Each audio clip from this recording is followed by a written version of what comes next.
Okay, so hi again. I would like to really speed up my process because everybody waiting for lunch, right? But at the beginning, there is definitely some disclosure. There will be some AI in the presentation, for sure. And is Nick here? No, bit unlucky because not even Jan is here. But there will be also a spectrum actually speaking about it, and we discuss a lot on the actually on the dinner about it. But anyway, so to why I came today, I would like to speak about let's say the new ways how we can deal with the user-aware threat detections. I mean like where user and their communication interaction with the systems, I call advisory detections, may help to cover some gaps which are still there for the Regravies. So at the beginning, a bit about me. So I'm director of threat defense operation. I joined the cybersecurity in 2009. I was mostly focusing non-web stuff or not non-P stuff, Android, web threat stuff, scam, etc. I spoke on several conferences, and when I'm not working, I'm usually a really active competitor in less known sports like Highland Games, Footnet, and other stuff around. So for me, the main point here is actually AV and advisory tools should work together. It's like not about replacing the regular AV, how it works, but really like help to cover the gaps we are facing. Because we are aware where the AV may struggle a bit, right? And we can see also like the security is moving. We are moving from the device security to the human security these days. It doesn't matter where we are, right? We are leaving our digital traces. We are going shopping, we are going to order food to home, our kids on the mobile. Whatever we do, some leftovers or traces are there, right? It's open us to some attacks. Sure, like everybody here, we are a bit paranoid, right? So we try to limit as much possible the security impact on us. But if you look around, the people you are meeting, they don't pay so much attention to it, and they are super vulnerable to the issues. Also, like when we are looking on the data, this is not surprise for you, right? Like almost 70% of the people are on the mobile devices. And I'm pretty sure, although there was some, let's say, the drop, but this will be rising a lot because like everybody is really young, using only mobile or in some cases tablet, but they are not really going to the desktop unless they're in the school or playing some games or stuff like that. So when we look on the market data, we can see like in 2024, 1 in 4 people were targeted by the scam. This is a huge number, right? Especially when we are taking like in our data at Gen, we can see like around like 40% of all threats block originate from the scam. And based on the FTC data, 1 in 5 people have lost money to scam. And there were just like in the data till June, actually, there were online scam related losses based on the FTC around 3 billion of the US dollars. When I'm speaking actually here about a scam, it's still a bit spread, right? So we can still see like on our data, like 60% is still phishing. But we are seeing and we are focusing more on categorization of the different scam types. Like we have like the e-shop scam, dating scam, cryptocurrency, etc., etc. And this proportion actually is changing, like really from the phishing to the different categories in the scam in the long term. So that's the why thing why definitely like security is moving from device to human centric. Also, now we can look actually what is detection and interpretation, right? When we're speaking about antivirus, we are speaking about detections, right? But right now, these days, with this type of the attacks, we need to look also why actually, why something user receive may be harmful, and what should be the next step. So basically, and that's why we're missing Nick and Jan here actually. Let's say currently we used to be in some binary world, as we used to be with the AVs, right? We have like something totally clean, something totally malicious. With the AVs, we moved to introducing like PUPs. We have like some tool categories which are in the middle and really on the, let's say, some gray area around and edgy cases we need to be. As the same here, right? When we are speaking about advisory tools, there is a gap. So let's say, okay, so we receive OTP message, there is just a code, I request it, that's totally clean. I receive some malicious content, that's easy. But what about if I receive, let's say, internal system notification? If I expect that as the system I'm maintaining, that's probably fine, right? But if what somebody try to, let's say, fish me with that, or scam me actually with that. So I think it's at that moment it's important, like check link, check the senders, And that's just, but mostly like these are, let's say, a bit more closer to the clean spectrum of what you are expecting, what you are receiving. But there are other stuff which may be real edgy, like quick manage of email. And then it's matter like there we need the context from the user and from the message itself. Like, did you expect the message? Did you share some information? If so, you should not be paying, right, to provide the advices to the user. That's something where is the gap for the regular AV right now. And advisory tools step into and maybe start building the awareness for the users to like improving the knowledge for them. We are also moving from artifacts to actions, where content, context, and mainly the behavior intent. So basically, what are the challenges for the AV? There are the new blind spots delivery channels, right? Sure, we can be able to, let's say, react with the SMSs as a regular AV, especially when there will be some link, for example. The user will then try to visit, so we can run our protection on the network layer, block it. But for example, what is going to be missing there? There will be just the message actually start communication with the user, right? We can move to the chain attacks. If you receive something like this, there is no IOC, the AV can work with it, right? And without really the context and the content, there is not much to do at that moment. So that's another of the challenges for current AV protection. And of course, we have like deepfake videos. So I will skip that. I wanted to run actually this video, but there's like co-founder of the AMTSO room, like speaking about like great way how to make your AMTSO room to working for you. And there is some link they are offering like to go through and What do you think look about? on. Oh, it's still running, but anyway. So at the end, in case like this, for the AV, maybe yes, we can see the URL at the end where the user is going. But for example, he will just suggest, send me the money to my account and I will give you twice. Then we have no IOC again. We have no way how to really work it. And that's the way where AI stepping into. So let's look on the AI role in scheme interpretation. So we have this nice job offering, right? It's also like $100 to $600 per day, working 1 to 2 hours per day. It's awesome, like. So what's the role of AI?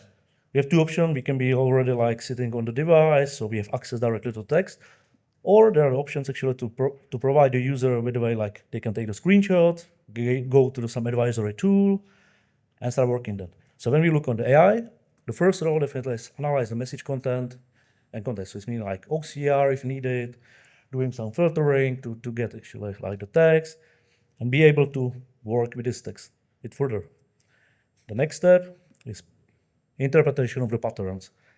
So it's like the tactics extraction to see, and like in this case, we have like really unrealistic pay promise. We have like really bad job descriptions, like some remote online evaluator. Sounds good to me, but probably not really, right? There is no information about the employer. So it's really not common. If somebody wanna hire you, that probably you will know who is that, right? And also there is like some call for action from the user, like just reply yes or interest, so they will open communication with you and they can lure you actually to be the victim at the end and provide them with the benefit of the money. So we have some tactics we extracted from it. And the next step is some enrichment.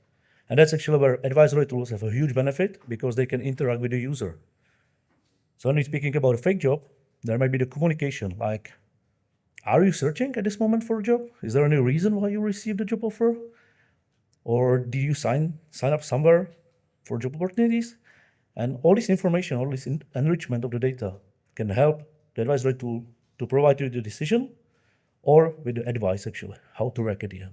It may be the same for the banks, right? You receive some message from bank. The first question, are you really a customer of this bank? And if you have the packages, like the same question, right?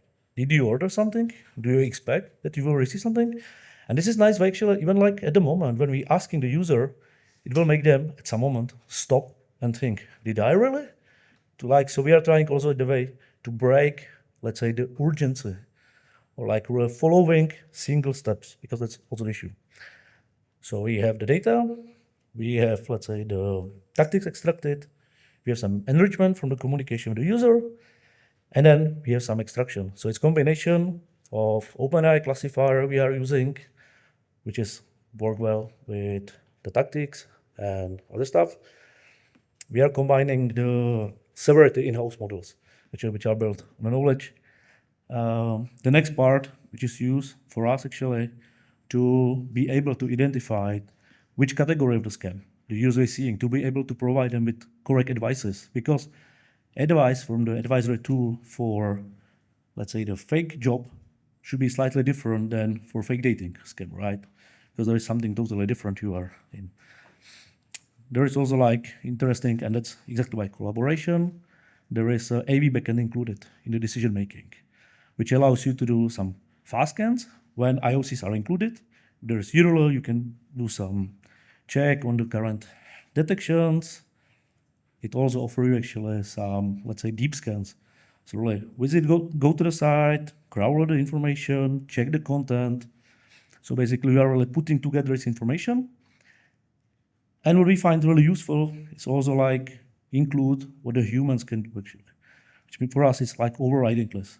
To be able to fast react where the AI model needs to be retrained and work with it. So at this moment, in the AI, with all the models, we have some, let's say, something we call text scam classifier decision. And now it's what standard AV do, some classification, right? That's usually like exactly what AV will do. Provide you with clean, malicious, or something in the middle, let's say. So in this case, we can see there is a job offer scam. But what's important, and that's also like changing the game for the users, there's explanation and recommendation. So we can see actually like in this case, we know when it's job offer scam, we can tell the user actually like, okay, it appears to be job offer scam. It will describe the tactics which appear there, so user can thinking even for the future about that. And also there's some recommendation. So in this case, I recommend not to responding to this message and report as a junk. It's important because like user really like we need to cooperate with the users, and we see it actually like the building the knowledge base is really important there. But of course, the AI without the humans won't be working, or we really see that. Like, what is the human role in scam interpretation? Like, definitely we need the human expertise. And basically, the human expertise is really needed to be able to create the ground truths, which are then used by the models to train, to improve, to be able to retrain the models and work that. We need the humans to be able to add their knowledge in the spotting of the new scam tactics. And this is like also like very crucial because it totally speed up the whole efficacy impact on the users when we have like some dedicated analysts cooperating with the models and improving it. And of course, is the judging of the gray area. We run some tests internally, and for the 6 months, actually, we are evaluating how, let's say, the flow with AI only will behave compared to the flow where we really add the analyst into, or labelist, let's say, into the flow. And there was visible actually 10% efficacy drop without the humans. So it really shows how it's important to not really rely only on AI stuff, but really like put this together with the human and expertise, and why it's important also to build this knowledge in your company. The next part actually is also like, let's say, move from what was blocked to what was prevented. Because like the advisory tools are combining the blocking measures with improving the user decision making for the future. And this is where I hope we will open some discussion here, because I prefer like this not to be just only like one-way talk. It's about the testing methodologies actually. Like when we are working with advisory tools, the testing methodologies will be different compared to what is happening with the AV, right? It's always like for the testing, from our perspective, I see it's like really necessary to work with realistic, context-rich scenarios. Yes, sure, we can take some SMS, include only one link, and send it and let's say call it a test. It's important as well, right? It will test in the IOCs. But it's also important to like really go into the full scenario live, which are like example like this one. And what is important is following the whole chain actually of the attack. For example, it might be like, let's say in this case, they're like usually like the attacker will start this, let's say with the first SMS, user will react, and there will start some communication, right, which may really show at the end the whole goal. It may end actually with some, let's say, some link to some website, go to the website, really see the content, download the stuff. So it's really combining for testing the whole capabilities of those combined, let's say, advisory tools and the AVs to get the whole picture and be able to retest it. What we also see actually in these days in similar attacks, it's important to include human or human behavior into the loop. So exactly like really like follow with the conversation with the attacker to be able to find what's the end. And also it's important to evaluate interactive advisory provided by the product. Because the product in some cases really may start discussion with you. As I mentioned, like, did you expect such a message? Are you a customer of this bank? Which at the end, the answers of the user will totally change the output they will receive and may change actually the way how they are protected and how they are aware. So I will move through some takeaways and then I will open discussion here. So like, yeah, speeding run, good. So what I see, like, what are the issues we are facing with the AVs? The issue is when there is no malicious binaries, URLs or IOCs included. Then we have issue. We don't have anything to scan. We don't have anything to work with, right? There are actually new channel blind spots, like new because like SMSs were used for a long time, right? But it's changing a bit. We have like social medias, tags, etc. It can be something on the Facebook. You can just take a screenshot from it, put it to the advisory tool or product, and get some interaction, get some information, which may provide you some security, additional security. For us, content, like context and content actually really matters. So that's also like something missing in the basic flow for the AVs. And I think everybody knows that there are the human factors, right? Because when human go to something and the scammers know that, they try to push them to the urgency, use some leverage like authorities. And with that, actually, again, like the AVs compared to the advisory tools have no really good way how to deal with. And that's where the cooperation between these tools is so important and how it's helping actually to move to spectrum in decisions. And I will repeat myself because I think this is super important and it will be important for everyone when we are speaking about AI. The human expertise is essential and we need to cooperate. We need to cooperate the human expertise into these flows because there are visible impacts actually. We are not including this. And the main point, I think your role is critical here. In the matter of the tests, new products, cooperation, and I will go back to RTTL actually about the sharing samples because for me it's like something new we can do there. Sharing the new artifacts, which will go into the way where advisory tools are not only like even the AVs actually working and they provide the security. And now I would be nice if you have any questions to me because we have like 5 minutes. Okay, thank you very much, Jan. We are now.